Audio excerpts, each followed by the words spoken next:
Welcome back to the webcast. Today we are doing Week 5 college football picks. I'm on the shores of Erie. Let's do it.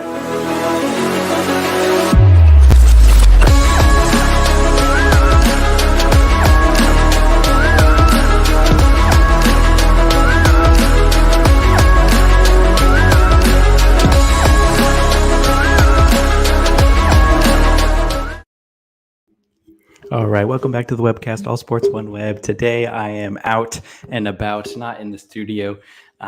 We are here. Just behind me is Lake Erie, so a beautiful shot here. So I had to do it in front of the water. Sorry for the sun, but I couldn't miss this opportunity to do it here. We are talking college football today, recapping Week 4 and giving you our picks for Week 5.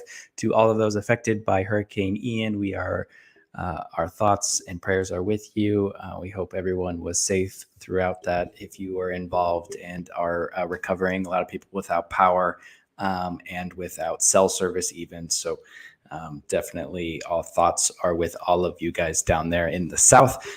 But today we will be talking about college football. And I want to start off with the Big 12 because after just 4 weeks, the Big 12 seems to have a claim to the deepest conference in college football from top to bottom. And sadly for them, it seems like everyone's going to beat out everyone, especially with Texas taking a couple losses here up through 4 weeks with Quinn Ewers getting hurt. He comes back and he will be back for the Red River showdown against Oklahoma. And I'm super excited to see how he does in his first rivalry game as Texas quarterback. But Texas is going to be a problem for all those teams in the Big 12. But you look at any of them and you look at their schedule, you look at having to play Baylor, Iowa State, Texas, Oklahoma, Kansas State, even now, Kansas. All these teams, they are flying right now in the Big 12. There definitely is not an easy game where going into it who's going to be walking out with the W there. So that's something that I have learned so far in the first 4 weeks. Super excited for these next couple of weeks as we got some great matchups in the Big 12 as conference play enters Week 2 here. So super excited for all of those games. We got some, I believe, in the Pick'em this week. We do all of our picks through ESPN Pick'em, so go ahead and make your account there and pick along with us as we go. But yeah, that's kind of my big takeaway so far in college football is how good the Big 12 is. And I know sadly with the current format, that then leads into the conversation about how the college football playoff format. We know it's going to be expanding, I think personally, by 2024. I don't think we're going to be waiting until the bargaining agreement ends in 2025 to kick this new playoff format off in 2026. For those who are unaware of it, the playoff will be expanding from the current 4-team structure where they take the top 4 teams to a 12-team structure where they take the top 6 ranked conference champions. So remember, there is a group of 5 conferences, and then there's the Power 5 conferences as we know them now. So the top 6, so most likely the 5 winners from the Power 5, and then the best of the group of 5, and they have to be a conference champion, get automatic spots. Then 6 will go to the best 6 outside of that. So 5 will go to the SEC, obviously, and then 1 from somewhere else. So that's just probably how it's going to work out. But with the Big 12 and even the Pac-12 to an extent, we'll see USC is going strong. Lincoln Riley really with bringing all those transfers, 43 or so transfer kids in. The talent is there. The coaching is there. Caleb Williams, even on his off days, it seems like the team can push them to a win like we saw last week. So that Pac-12 with Washington State, Washington, Oregon, Utah and USC, it seems like they might eat each other up a little bit, as well as how strong we think the Big 12 is. They're going to be going at each other. So it's hard for me to sit here and say at the end of the season, we're going to have anything besides a 2-loss Big 12 champ and a 2-loss Pac-12 champ. The teams are just too, they're good and they are even. So, maybe one of them is going to break out and just, go on a run here in conference play, but I just don't see it to be so consistent against all these good teams to make it unscathed all the way through. So that means no 2-loss teams ever made the college football playoff. So if you're sitting right here, right now, and you believe that they're not going to make it all the way through untouched in both those conferences, so we know that no one's going to be representing the Pac-12 yet again in the college football playoff, and no one's going to be coming from the Big 12 this year. So that just leaves us up to another spot, especially when you're looking at, this domination that the top three teams, Georgia, Alabama, and Ohio State, have been putting on college football, with how highly everybody thinks of those three teams. You almost are guaranteed, 3 locks unless something drastic happens between now and the end of the season for all 3 of those. And now you're left with 1 spot open. Who's that going to be? Can Clemson continue after they survived last week in double overtime to Wake Forest? What a game that was. Can they keep going and go throughout the ACC unscathed and take a perfect record as a conference champion? Would get them into the college football playoff, no doubt about it. But we'll just have to wait and see. So that conversation is open again for the college football playoff. We need to expand it. You need to be able to, no matter your conference's structure and teams, we need to be able to have a way for that. If you win on the field of play and you are the best of your conference, you should be representing that conference in the national tournament. Every other sport does it. Could you imagine even Tennessee got bounced in the first round last year in the AFC. Well, their first game in the AFC after, having the best record in the AFC. They got bounced by the Bengals in their first playoff game last year. But could you imagine, hey, Tennessee, you know what? You won your division and you were the best team in the AFC, but we don't think you're really that good and we think you're going to lose to the Bengals. So how about you sit out these playoffs right here and not go into it? How could we do that? How can we do that? But we're going to do that to both the Pac-12 and the Big 12 this year in college football for some, unforeseen, stupid reason. And we need to fix that. So I think college football expansion 2024, I'm here for it. But that's enough of that rant. Let's dive into these picks for week number 5. Sorry, I should have prepped this beforehand. I was staring at the water behind me instead of preparing. I apologize. All right, here we go. Okay, so here we go. So we are 11-9, taking our top 200,000 rank into week 5 here, as we have Michigan, 4th-ranked Michigan, undefeated still, after going a little bit of back and forth last week with Maryland, taking on Iowa. With that great defense, they have scored, I think the defense has scored 17 points. The offense has scored, I think, 27 points or something like that so far this season. So Iowa, at Kinnick Stadium, one of the best places to play in college football, best atmospheres. That traditional wave to the Children's Hospital up above is one of the best traditions in all of college football.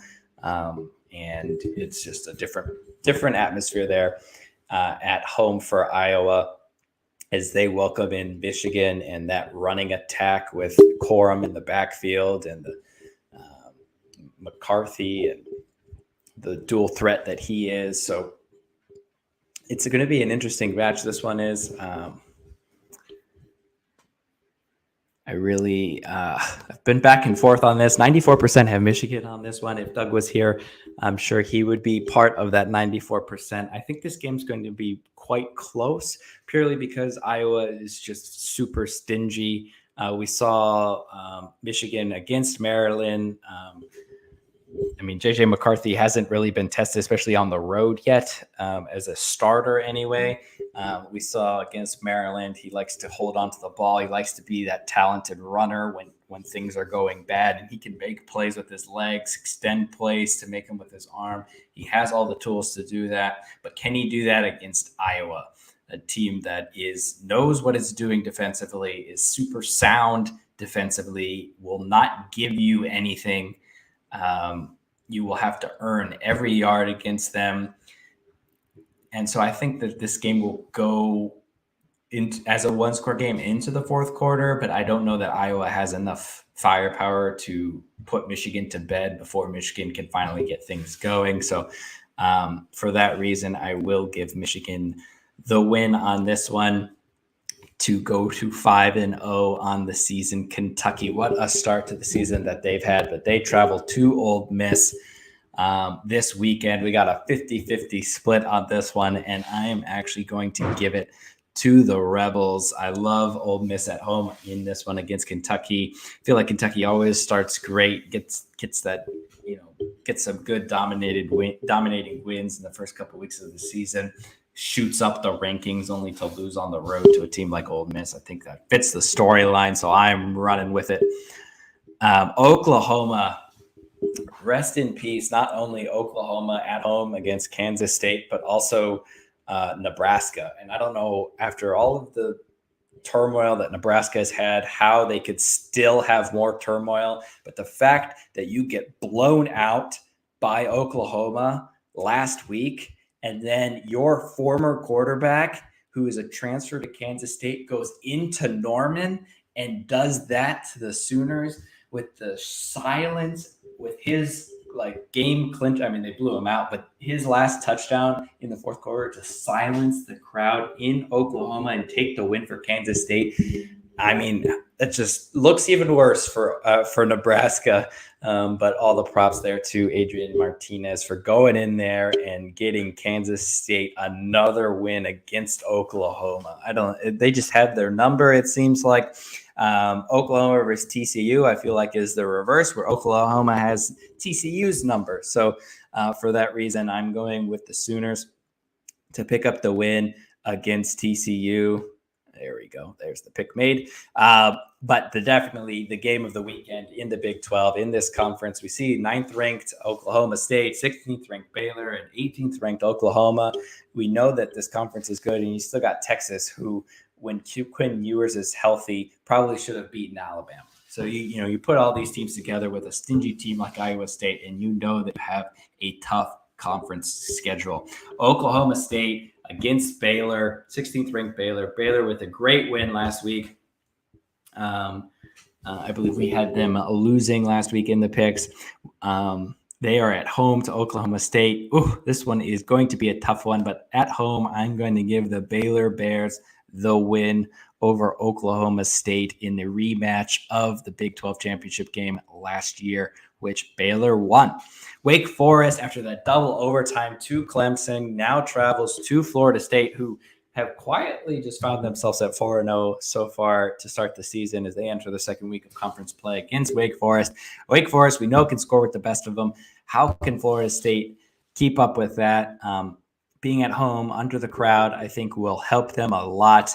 Wake Forest maybe reeling a little bit after that game. So we will go with Florida State to win that one. Kansas Jayhawks, the cries. I have seen so many appeals for Kansas to, after they beat Duke, undefeated Duke last week, to now jump into the top 25. Joe Klatt went on not only his show, but on Colin Cowherd's show, saying how Kansas needs to be ranked in the top 25. RJ Young also at Fox Sports there on his #1 college football show, saying how Kansas needs to be ranked. How can Kansas not be ranked? And I tend to agree with them, purely based on if you look at if they were in the SEC, or if they were ranked, as Joel Klatt would say, in the preseason, they would be ranked now. And it's just the fact that we think that they're going to fall off, and that isn't the right way to think about it. But if you think of a team's going to fall off, that means you inherently think that team isn't very good.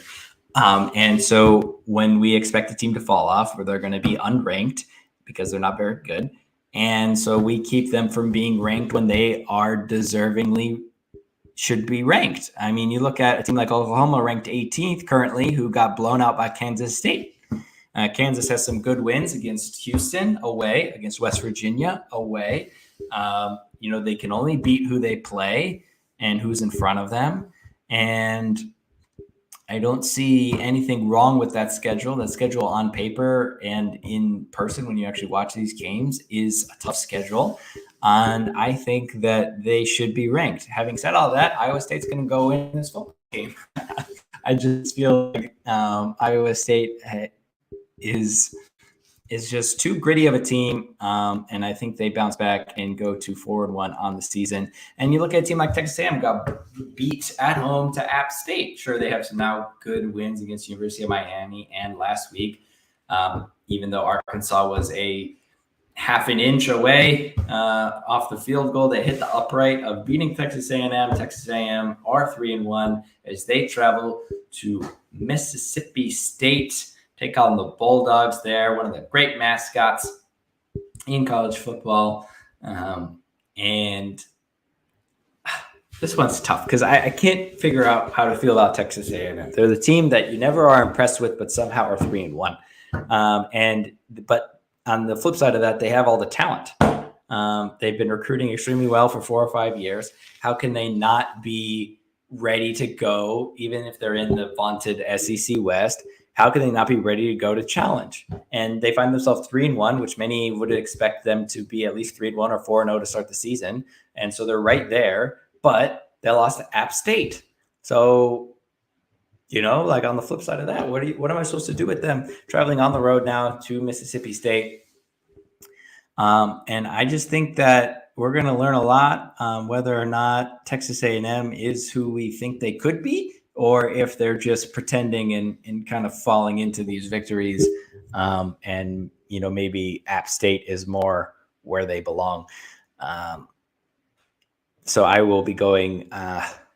This one's so tough. I wish I could go with the draw. I think this one's going to be close.